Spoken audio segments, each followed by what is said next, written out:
When I started in investments, I had about $9,800. And the whole problem then was I had way more ideas than money. I mean, I was looking for things. I was going through all the Moody's manuals and digging up ideas and stocks, all kinds of things that were cheap.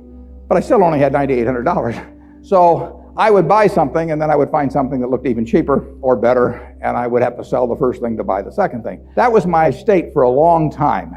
Now, in the late 1960s, I wound up my partnership because I couldn't find things, but that's because the whole market had gone crazy. And at that time, I was working with about $100 million in the partnership when I wound up the partnership. But $100 million wasn't an unmanageable amount of money. It's just that the market itself was just offering nothing. And so I sent the money back to my partners. But the most important thing to learn is how to value a business.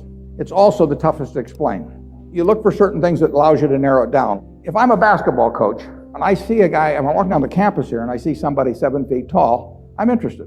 Now, he may not be coordinated. We may not be able to keep him in school. He may be robbing, stores at night or something, but he's still the right guy to be looking at. I mean, we can work with this guy. So I am interested in 7-footers, maybe 6'10". And if I see some guy that's 5'3", and he comes up to me, and he's dribbling away, and he's telling me, doing fancy moves, and he says, "Coach," and I said, "I'm your guy." I say, "Yeah." But if you get in there against these 7-footers, I'm not sure he'll be dribbling exactly the same way. I'm going to skip him. He may be a wonderful prospect and all that, but I'm not interested. So I am looking for signals that tell me in investments what height and a few things might tell me if I was a basketball coach.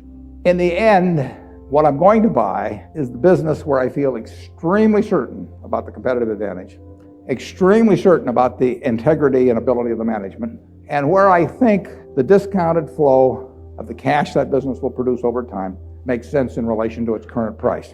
You really are looking for a business where you see the future. And that's why we don't get in tech. It isn't that I don't love the computer and think it's doing all kinds of things for society. I just don't know what it's going to look like in terms of who's going to be selling what to whom and at what prices and against whom and all of that sort of thing 10 years from now. Whereas I know that people are going to be chewing Wrigley's chewing gum in 10 years. People sitting in front of a computer chewing gum will not behave way differently than people chewing gum, in this audience as we talk. I mean, there are certain things that won't be affected. Gillette razor blades.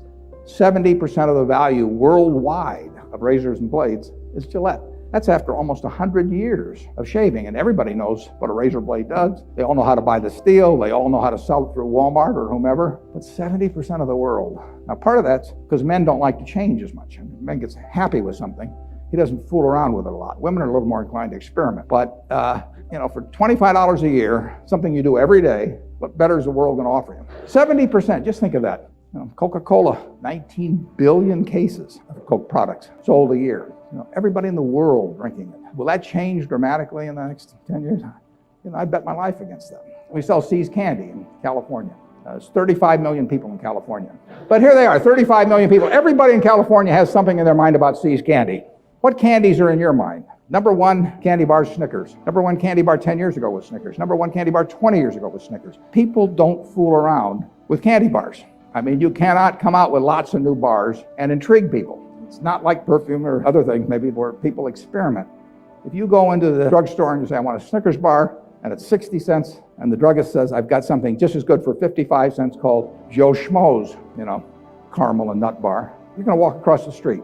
Now, when you walk across the street for a product, then you got a business. I mean, that is the test. Where a nickel doesn't make a difference. There is no good way to compete with Snickers. You want something where price competition is not solely going to be the determining factor. And that's true of razor blades, it's true of Snickers, it's true of See's candy, it's true of Coca-Cola, and there's a lot of things of which it isn't true. That mode is differentiation of product, differentiation of service, differentiation of location, whatever it may be. And that's essential.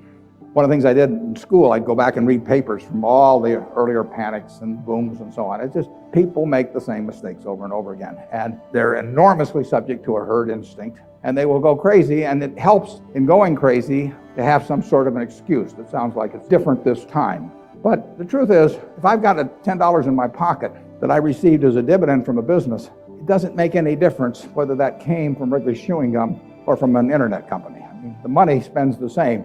So the test of a business is not whether it does something glamorous, something new. It's how much cash it's going to produce over time. It's the only test. Investing is laying out money to get more money later on. Why lay it out otherwise? And the money doesn't know where it comes from.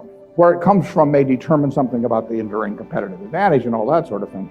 But money made from an internet company is no different than money made from a textile company or from a candy company or anything else. So anything new, it was uranium in the 50s, it was computer leasing in the late 60s. I mean, all kinds of things come along where rising prices coincide with glamour. And after a point, the rising prices themselves become the rationale for buying. People may dress it up in other forms in their mind, a little more respectable intellectually, but what they're really doing is they're just getting excited. And they will always get excited. I mean, greed and fear are the big things in markets. And you will see in your lifetime, greed and fear at different points that equal anything you've seen in the past. The human race does not get smarter in that respect, and they won't. That's a cheerful message. I mean, I want you to understand, you will get a chance to profit from others' folly in a huge way, and the trick is to profit from it, not participate in it. The proper temperament is far more important in successful investing than points of intellect. If you've got a reasonable intellect and the right temperament, you'll get very rich. And if you've got the wrong temperament for it, you'll get done in at some point. Anything times zero is zero, but it does happen. Where was the largest earthquake in the United States, continental United States, in our recorded history? It was in New Madrid, Missouri. Now, nobody down at New Madrid is sitting there worrying about another 8.4 or something, but it was an extraordinary event. In fact, there were 3 of them in about a 2-month period. The improbable happens. And in financial markets, the improbable happens far more often than people think by running statistical regressions and so on. 5 sigma events aren't 5 sigma events. You just have to keep your sanity, basically. If you just always write down on a piece of paper, if you're buying stock in a company, whether it makes widgets or it's an internet company and it has 100 million shares out and selling at 10, you say, I am buying XYZ at $1 billion. You're buying the business because, and then just list down the reasons. If more people did that, you won't have bubbles, but they won't do it. They'll give in exactly the same emotions that people have for centuries and centuries and centuries. Like I say, that's what makes incredible opportunities in the stock market. That's why stocks frequently have a high that's twice the low in a given year when everybody knows the business doesn't change in value like that except under unusual circumstances. The biggest investment mistakes have been mistakes of omission rather than commission. I mean, you see in our balance or in our income statement the mistakes that result from commission, but accounting doesn't pick up the mistakes of omission, and they're the huge ones. And nobody knows about it unless I feel in the mood to confess, which I don't often, but since you asked. I would say the biggest mistake, I've named a couple in the past. Now, I don't count as a mistake not buying Microsoft, for example. I met Bill Gates on July 5th, 1991. He spent about 10 hours explaining Microsoft to me. He did it with an orangutan the next day. He said that was easier, but it was fascinating to me.